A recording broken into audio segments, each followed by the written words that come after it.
Bismillah ar-Rahman ar-Rahim and Assalamu alaikum to you all. On behalf of DHU Education System, I welcome you all in my computer science class. Course code is 2210. In week 4 for class C2, format of this session will be carried out by taking review of the topics covered in week 3, that is security and ethics. Then the topics to be covered in week 4 and their learning objectives will be discussed. Content will be explained with pictorial representation. Recap will be taken, and in the end, assignment will be given that you can download from DHA portal. In week 3, we discussed about firewalls. A firewall can either be a hardware or a software.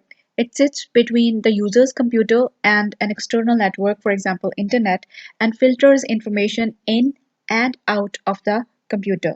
There are various tasks that can be performed through the firewall. Like, for example, examining the traffic between the user's computer or internal network and a public network, for example, internet, checking whether incoming or outgoing data meets a given set of criteria, logging all incoming and outgoing traffic to allow later interrogation, helping to prevent viruses or hackers entering the user's computer, and similarly warning the user if some software on their system is trying to access an external data source. So there are various tasks that cannot be performed by the firewall. So for that, we have the proxy servers. Proxy server basically acts as an intermediary between a user and a web server. There are various functions that can be performed by the proxy server, like it allows the internet traffic to be filtered. They can block the access to the specific websites if necessary, and by using the feature known as cache, they can speed up the access to information from a website, keeping the user's IP address secret, and they also act as an firewall. So basically, a proxy server is getting the request from a user and forward this request to the web server. Web server authenticates it and sends the response back to the proxy server. Proxy server filters it again, and the filtered response is sent back to the user's computer. Then we discussed about the security protocols. There are two security protocols we discussed. One is the SSL, that is secure socket layer, and the second one is the transport layer security, TLS. SSL is basically a type of protocol. We discussed the protocols, that protocols are a set of rules used by the computer to communicate with each other across a network. So this allows data to be sent and received securely over the internet. What happens when a user logs onto a website? SSL encrypts the data. Only the user's computer and a web server are able to make sense of what is being transmitted. So a user with a know if SSL is being applied when they see HTTPS or as a small padlock sign status bar at the top of the screen. Then we discussed about the TLS, or the transport layer security. This is very much similar to the SSL, but is more recent security system. TLS is a form of protocol that ensures the security and privacy of data between the devices and users when communicating over the internet. It is formed with two more layers. One is known as the record protocol layer, and other one is known as the handshake protocol layer. This one is basically considered more authenticated method because it extends the authentication methods and the standards. So this is the enhanced form of SSL certificate. After that, we discussed the session caching. When opening a TLS session, it requires basically a lot of computer time. The use of session caching can avoid the need to utilize so much computer time for each connection. So TSL can either establish a new session or attempt to resume an existing session. So this is how session caching tries to build compatibility in the speed, in terms of speed.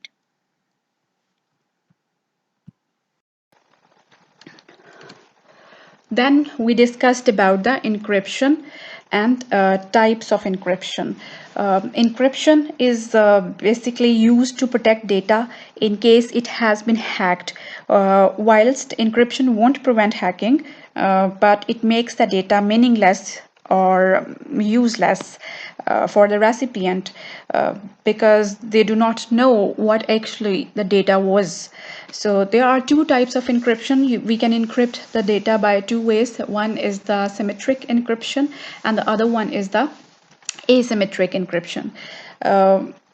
In symmetric encryption, the method is simple.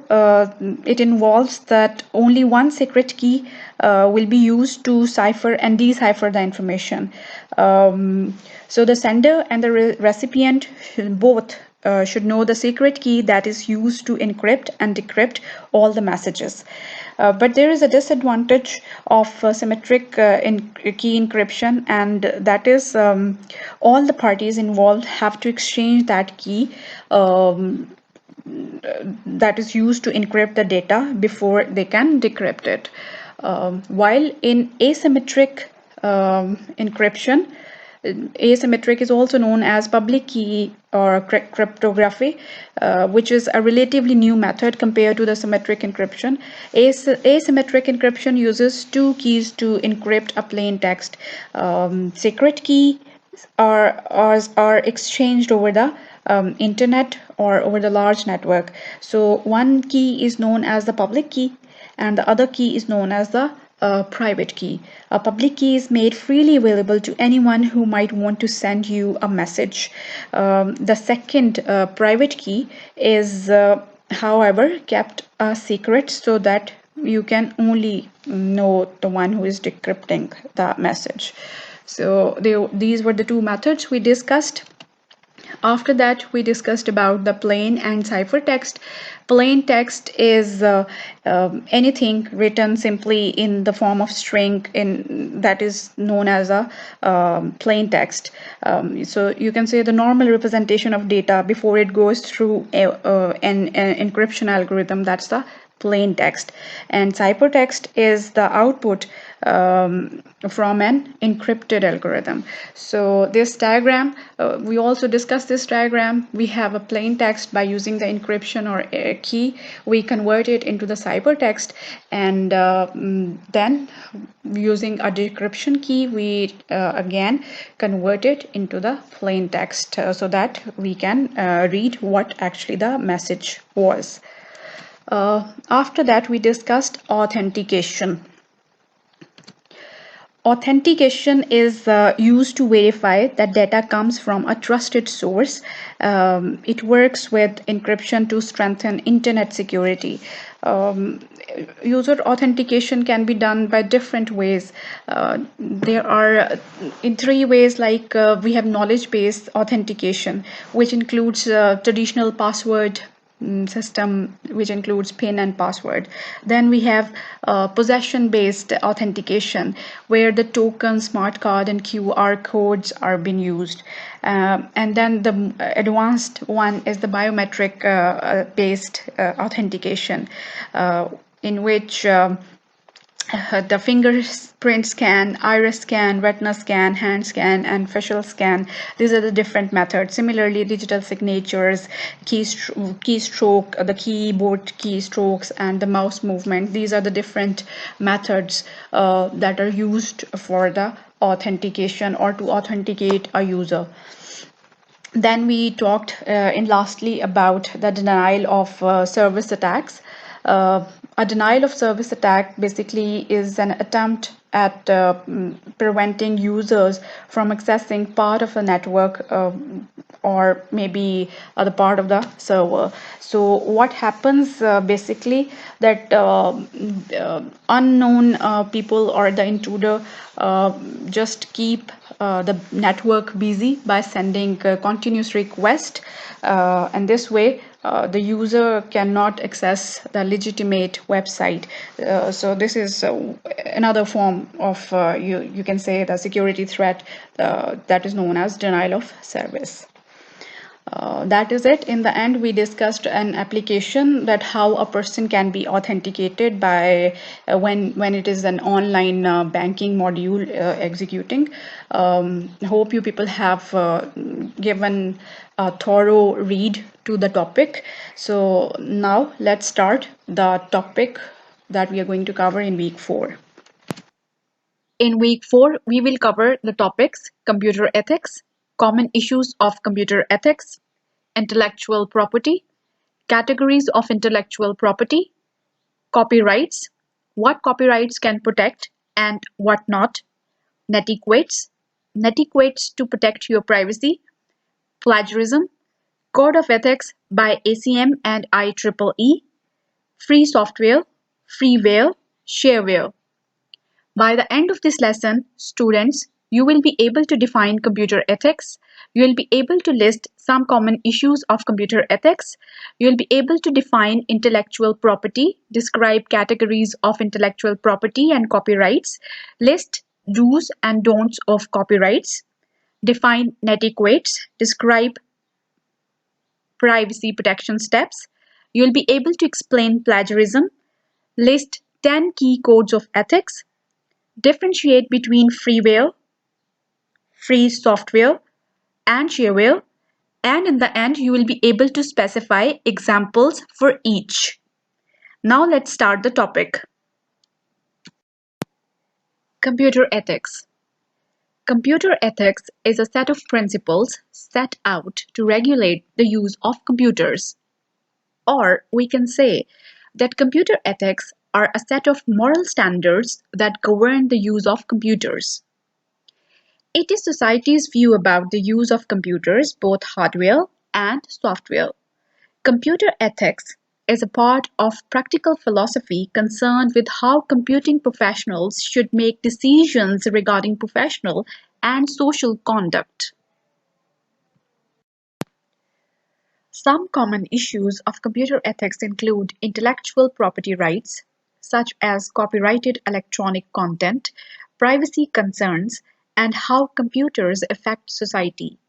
For example, while it is easy to duplicate copyrighted electronic or digital content, computer ethics would suggest that it is wrong to do so without the author's approval. And while it may be possible to access someone's personal information on a computer system, computer ethics would advise that such an action is unethical. Intellectual property. You have certainly heard a word property before. It is generally used to mean a possession or more specifically something to which the owner has legal rights. You might have also encountered the phrase intellectual property. This term has become more commonplace during the past few years, especially in the context of computer ethics.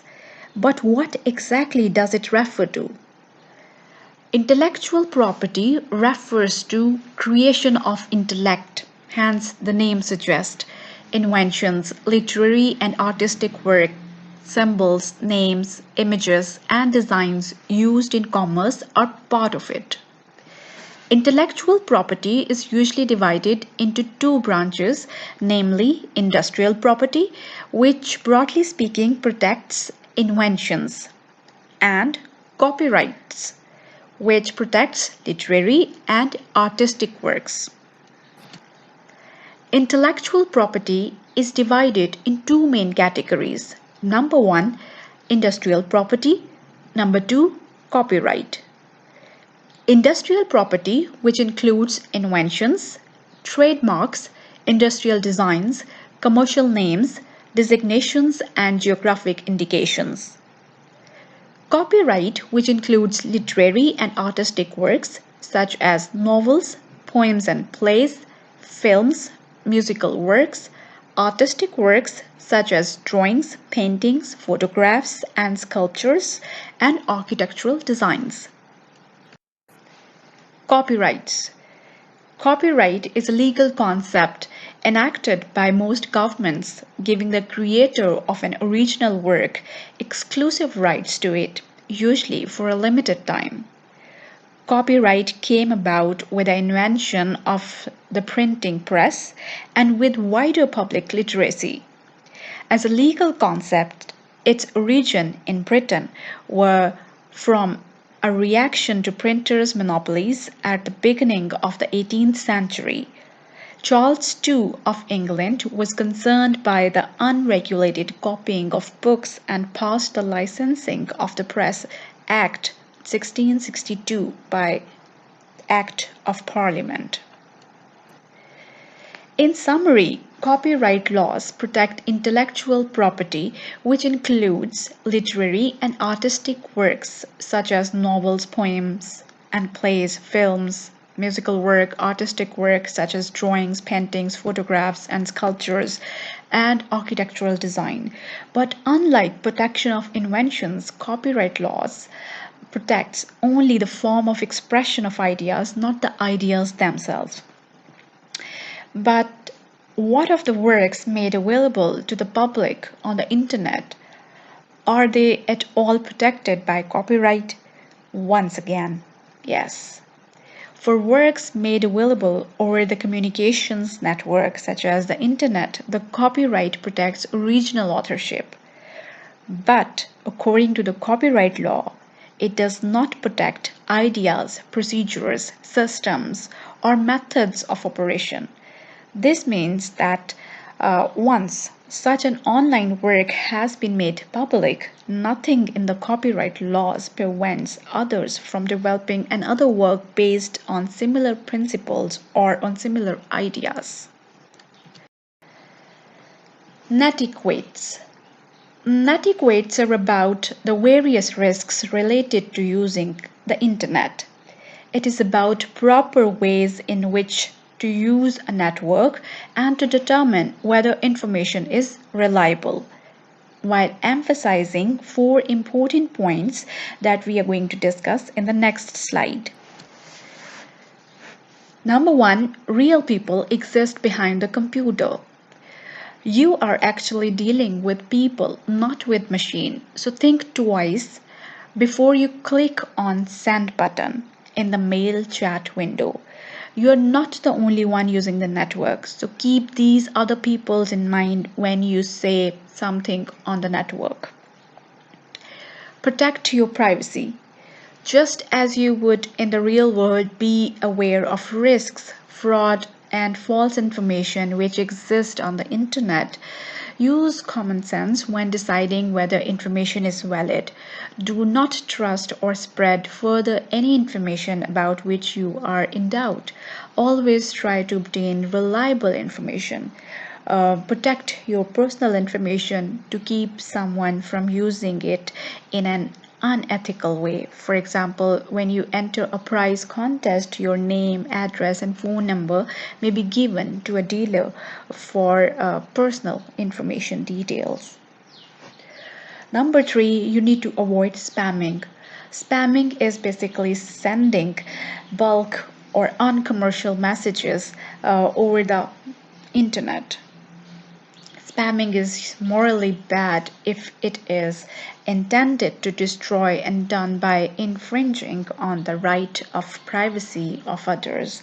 It could be good if the message sent benefits to the recipient, like giving out warnings or useful information to others. Help making network better. The existence of the information society is based on give and take. Making a contribution is an essential part of being a good network user. For example, if you make a request and find the information you receive helpful, you can write summary and report what you have learned and publish it on the internet to give links to others. So in this way, you can be a helping source to the others. You can keep the privacy of your files. Any computer document produced either by an individual in his private home or in his office should remain private, and no one should open any document unless authorized by the individual who created the file himself. So these are the points that you can keep in mind while using the internet or the network system. So this is the way you can keep the ethical use of the system. Plagiarism. Use of the internet has led to an increase in plagiarism. This is when a person takes another person's idea or work and claim it as their own. Whilst it is perfectly fine to quote another person's idea, it is essential that some acknowledgement is made so that the originator of the idea is known to others. This can be done by a series of references at the end of the document or footnotes on each page where a reference needs to be made. Software exists that can scan text and then look for example of plagiarism by searching web pages on the internet. Code of Ethics. The ACM, Association for Computer Machinery, and IEEE, Institute of Electrical and Electronic Engineering, have published 10 key principles or 10 code of ethics we need to keep in mind. Number 1, to accept responsibility in making decisions consistent with safety, health, and welfare of the public, and to disclose promptly the factors that might endanger the public or the environment. Number 2, to avoid real or perceived conflicts of interest whenever possible, and to disclose them to affected parties when they do exist. Number 3, to be honest and realistic in stating claims or estimates based on available data. Number 4, to reject bribery in all its forms. Number 5, to improve the understanding of technology, its appropriate application, and potential consequences. Number 6, to maintain and improve our technical competence and to undertake technological tasks for others only if qualified by training or experience, or after full disclosure of pertinent limitations. Number 7, to seek, accept, and offer honest criticism of technical work, to acknowledge and correct errors, and to credit properly the contributions of others. Number 8, to treat fairly all persons and to not engage in act of discrimination based on race, religion, gender, disability, age, national origin, sexual orientation, gender identity, and gender expression. Number 9, to avoid injuring others, their property, reputation, or employment by false or malicious action. Number 10, to assist colleagues and co-workers in their professional development and to support them in following this code of ethics. Now we will discuss about freeware, free software, and shareware. Apart from the usual commercial software, for example spreadsheet and word processor, which are all sold in shops for a profit, there is a group of software which causes much confusion among many users. This group consists of free software, freeware, and shareware. The final part of this chapter will explain the fundamental difference between these types of software. So let's discuss each. Free software. Users have the freedom to run, copy, change, or adapt free software. Example includes FSpot, that is a photograph manager, Scrapus, that is desktop publishing software, and AbiWord, which is a word processor software. The originators of this type of software stress this is based on liberty and not price. This means that a user is guaranteed the freedom to study and modify the software source code in any way to suit their requirement. Essentially, a user is allowed to do following tasks: run the software for any legal purpose they wish, study the source code, and modify it as necessary to meet their needs.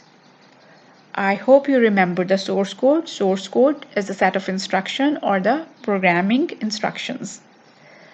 Number 3, pass the softwares on to friends, family, or colleagues in either original form or in the modified form. A user of the software does not need to seek permission to do any of the above actions since it isn't protected by any copyright restriction. However, it is important to realize that there are certain rules that need to be obeyed. The user cannot add source code from another piece of software unless this is also described as free software.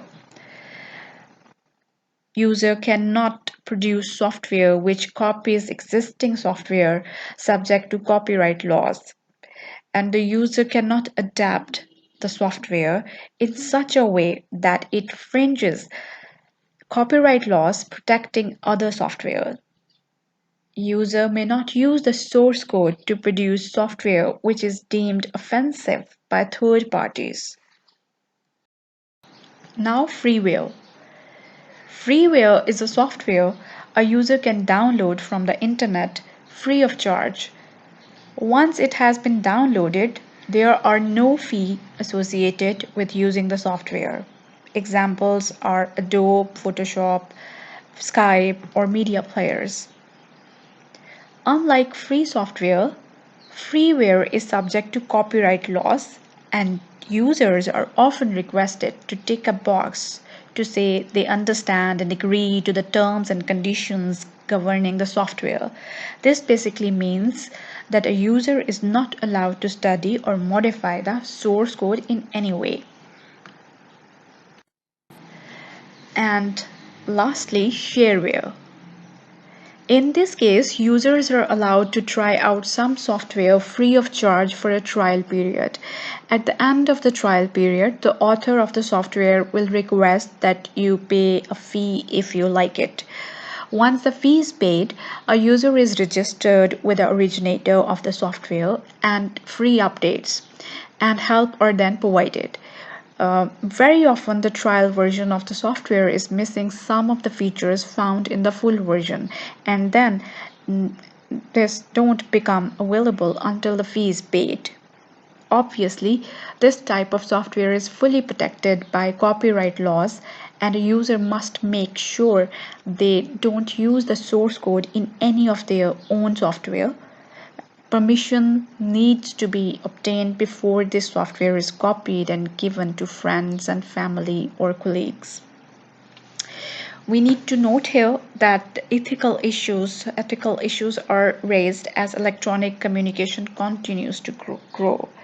Earlier, when we started this chapter, we discussed various issues such as hacking, viruses, and other malwares were considered. All of these put users at risk when using the internet or indeed any electronic device which transmits and receives data over a live link, for example, mobile phone or tablet or any other device. So many users are aware that computer can undergo hacking or virus attacks, and any of the other security issue outlined earlier, but don't seem to be aware that devices such as mobile phone are also vulnerable to attack by hackers and other people intent on causing harm to users of electronic devices. Now let's conclude the topic with the note that ethical issues are raised as electronic communication continues to grow. Well, earlier in this chapter, issues such as hacking, viruses, and other malwares were considered. All of these put users at risk when using internet or indeed any electronic device which transmits and receives data over a live link, for example, mobile phone, tablet, or other devices. As technology advances, computers continue to have a greater impact on society.